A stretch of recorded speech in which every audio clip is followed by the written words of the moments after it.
Hello सुवर्णमयी, Diwali अगदी तोंडावर आली. कधी कधी मनात असं येतं ना की दिवाळी येतेय, आनंद तर आहे सणाचा, पण त्याच्यासोबत एक मोठं ओझं ती घेऊन येतेय. बरोबर ना? आपल्याला वाटतं सगळं कसं एकदम परफेक्ट पाहिजे, प्रत्येक कोपरा लखलखीत व्हावा, फराळ विकतचा नको, हातानेच केलेला पाहिजे. आणि हे सगळं करताना आपली स्वतःची एनर्जी, स्वतःचा आनंद मात्र आपण कुठेतरी हरवून जातो. तुम्ही कधी विचार केलाय का, आपण इतकं सगळं करतो ते कुणासाठी? कुटुंबासाठी, पाहुण्यांसाठी, घरासाठी. पण त्या गडबडीत आपली स्वतःची दिवाळी मात्र साजरी व्हायची राहून जाते.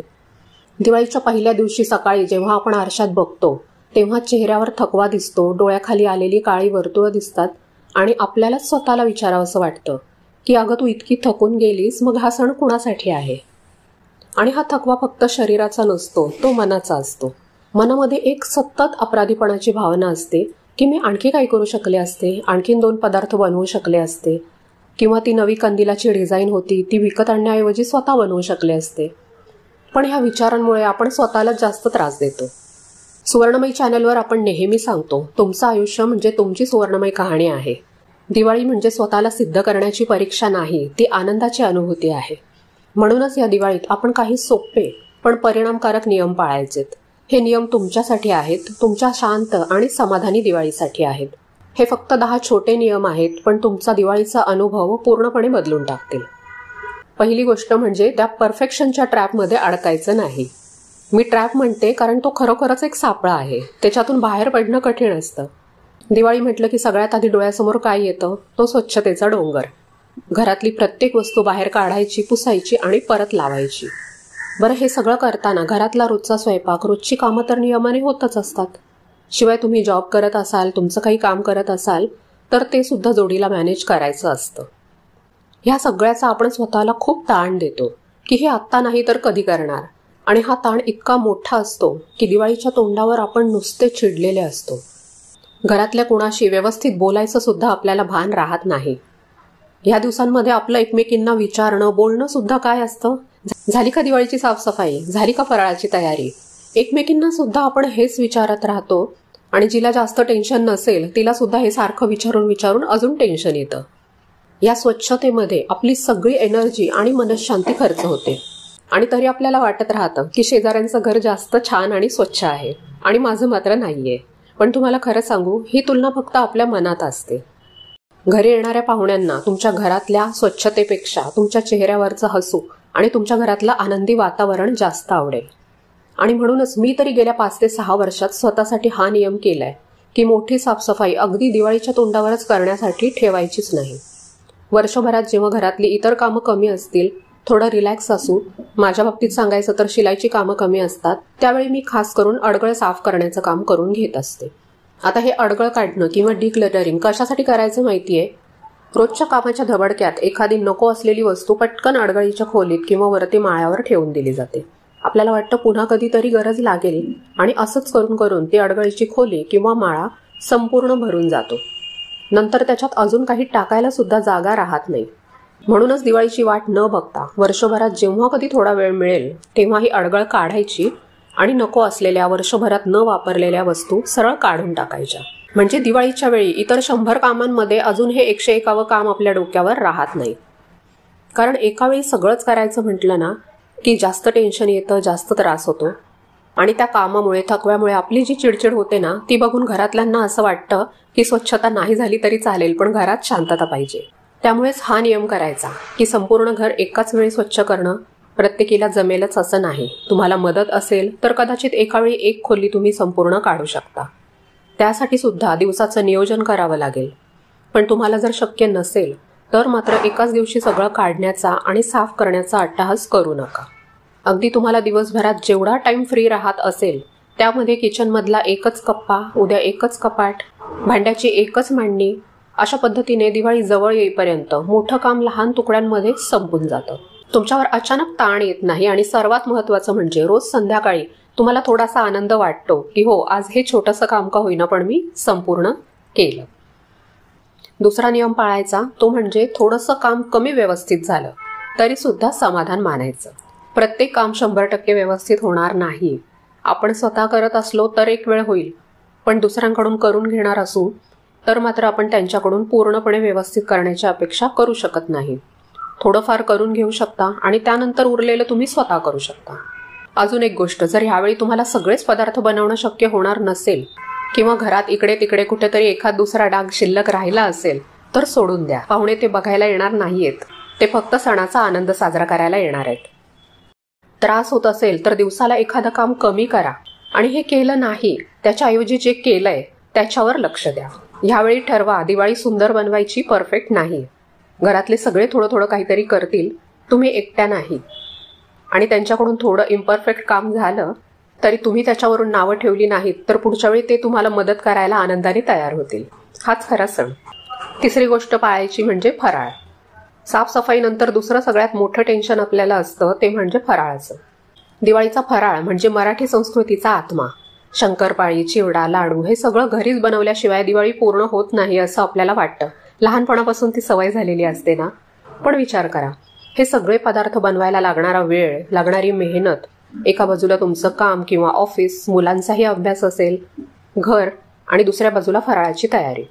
पहाटे उठून किंवा रात्री उशिरापर्यंत जागून ही सगळी कामं करायची आणि हे सगळं करत असताना आपल्या कंबरदुखीकडे किंवा डोकेदुखीकडे दुर्लक्ष करायचं. असं होतं ना. आपण फराळ बनवतो पण तो बनवताना आपल्याला जो आनंद मिळायला पाहिजे ना तो मिळत नाही. नुसती धावपळ सुरू असते. लोक काय म्हणतील ही मनात भीती असते. मी विकतचा फराळ आणला तर गृहिणी म्हणून माझं अपयश दिसेल का असं तुम्हाला वाटतं ना. पण तुम्हीच सांगा, कुणी आलं की आपण अगदी ताट भरून सगळे पदार्थ व्यवस्थित सजवून समोर मांडतो, त्यातले किती खाल्ले जातात. मग आपल्याला आपल्या माणसांच्या आवडीनिवडी माहीत आहेत ना. तर जेवढे पदार्थ घरामध्ये आवडतात तेवढेच करायला काय हरकत आहे. जे आवडत नाही ते आपण फक्त पद्धत आहे म्हणून हट्टाने करतो आणि त्यानंतर ते पडून राहतं. ते बघितल्यावर आपण त्यासाठी केलेली मेहनत, जागरण हे सगळं आठवतं आणि आपली अजून चिडचिड होते. त्यामुळे घरातल्या व्यक्तींना आवडणारे मोजकेच 4 पदार्थ केले तरी काहीच हरकत नाही. एक चौथा नियम पाळायचा आहे, म्हणजे तुमच्याकडे जर वेळ कमी असेल तर काही वेळखाऊ कामं बाहेरच्यांना द्या किंवा काही गोष्टी अगदी झिरोपासून स्वतः बनवण्यापेक्षा बाहेरून विकत आणा. शिवाय तुमची आई, बहीण किंवा एखादी मैत्रीण मदतीला मिळत असेल तर अजूनच चांगलं. बेसनांच्या लाडूसाठी अगदी बेसिक पासून डाळ भाजून दळून आणणं तुम्हाला जर वेळेअभावी शक्य नसेल किंवा चकलीची भाजणी अगदी सुरुवातीपासून बनवणं शक्य नसेल तर ह्या गोष्टी विकत मिळतात.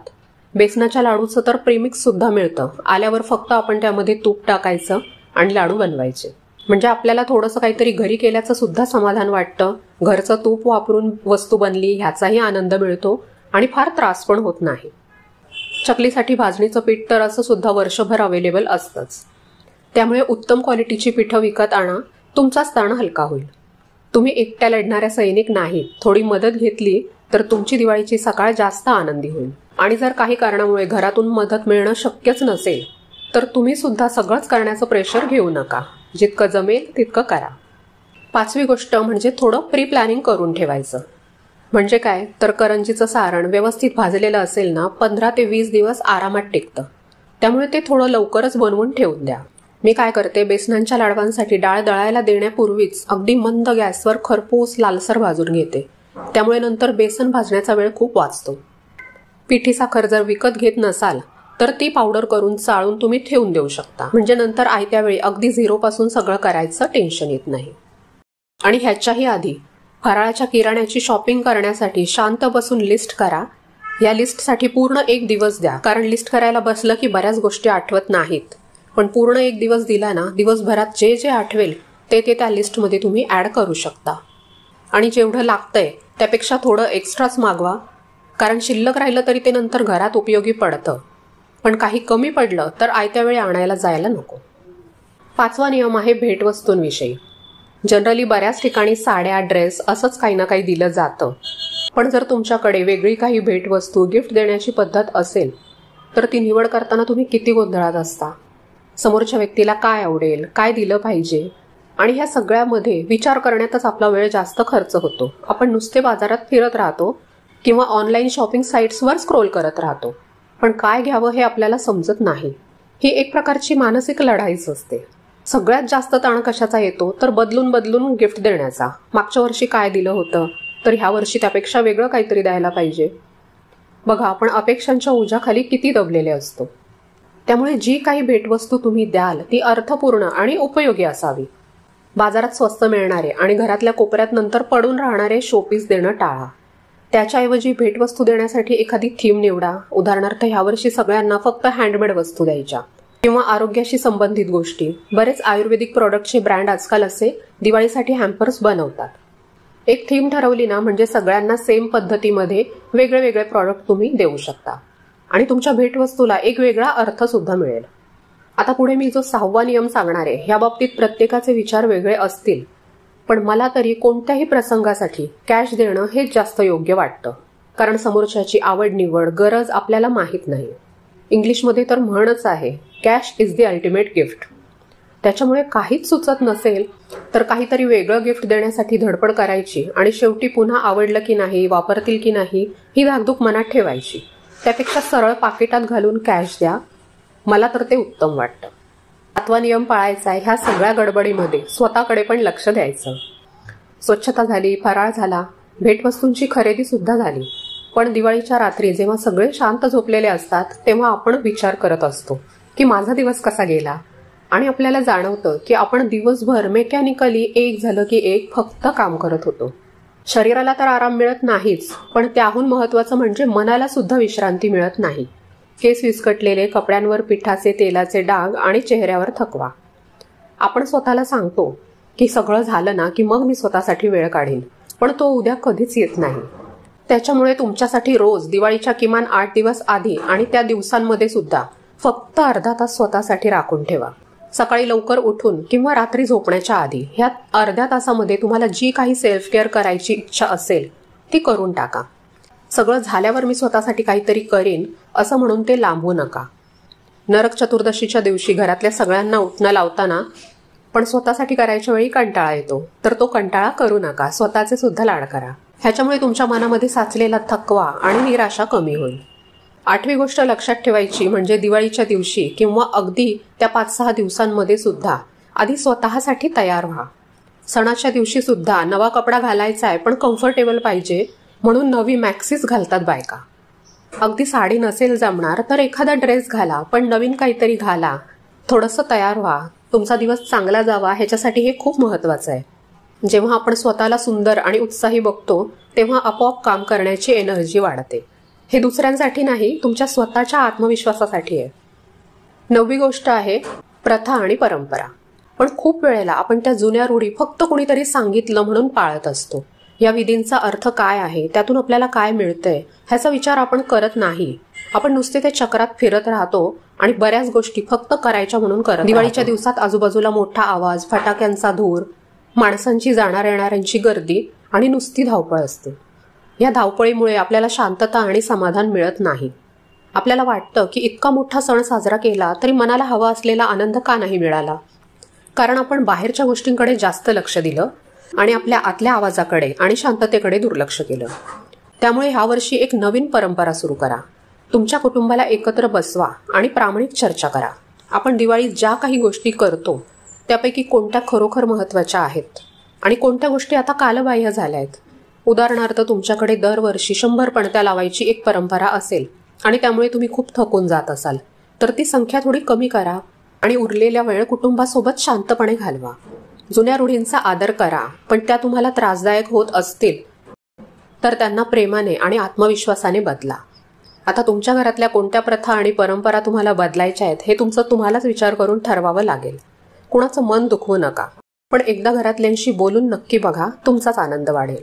10वी गोष्ट करायची ती म्हणजे ह्या वर्षी आजूबाजूला कोणी एकटे राहणारे असतील, ज्यांना ह्या वर्षी दिवाळी करणं शक्य नसेल, अशा लोकांसाठी तुम्ही घरी बनवलेला असू देत किंवा विकत आणलेला असू दे, थोडाफार फराळ नक्की नेऊन द्या. खास करून मदतीची वगैरे कामं करणाऱ्या लोकांना त्यांनी दिवाळी मागण्याची वाट बघू नका, त्याच्या आधीच दिवाळी द्या.